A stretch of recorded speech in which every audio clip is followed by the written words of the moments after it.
में कौन कौन मौजूद है, डॉन न्यूज ने सब पता लगा लिया। राजा रियाज, नवाब शेर वसीर, बासत बुखारी और नूर आलम समेत तहरीक इंसाफ के 17 नाराज अरकान कौमी असम्बली की सिंध हाउस में मौजूदगी की तस्दीक। इमरान खान ने बहुत देर कर दी, अब कुछ नहीं हो सकता, जमीर की आवाज पर वोट देंगे। राजा रियाज के एंकर पर्सन आदिल शाजीब से गुफ्तगू। तहरीक अदम एतमाद वाले दिन पीटीआई के 50 अरकान कम होंगे, नाराज एमएनए बासत बुखारी का दावा।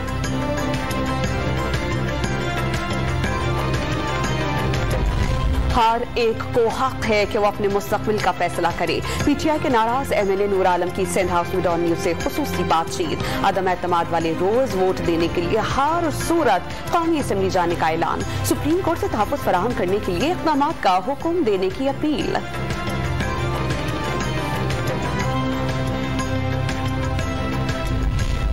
राजा रियाज, नवाब शेर वसीर, बासत बुखारी, नूर आलम, रियाज मजारी, अहमद हसन डहर, राना कासिम नून, ख्वाजा शिराज, नुज़हत पठान, गफ्फार वट्टू, वजीहा इकराम और रमेश कुमार सिंध हाउस में मौजूद। रिपोर्ट वज़ीर आज़म इमरान खान को पेश कर दी गई। पंजाब के वज़ीर तालीम मुराद रास ने बेशतर नाम सोशल मीडिया पर शेयर कर दिए।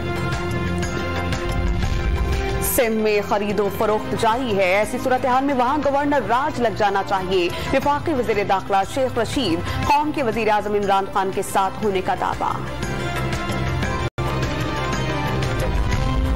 और एक्शन के डर से लोटे जाहिर होना शुरू हो गए। फवाद चौधरी का रद्द अमल।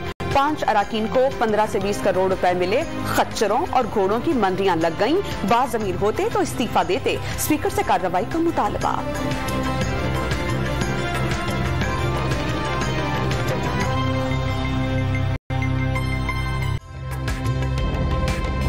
ताज़ा तरीन वीडियोस के लिए हमारा YouTube चैनल सब्सक्राइब करके बेल आइकन प्रेस करिए ताकि आपको मिले हर अपडेट सबसे पहले।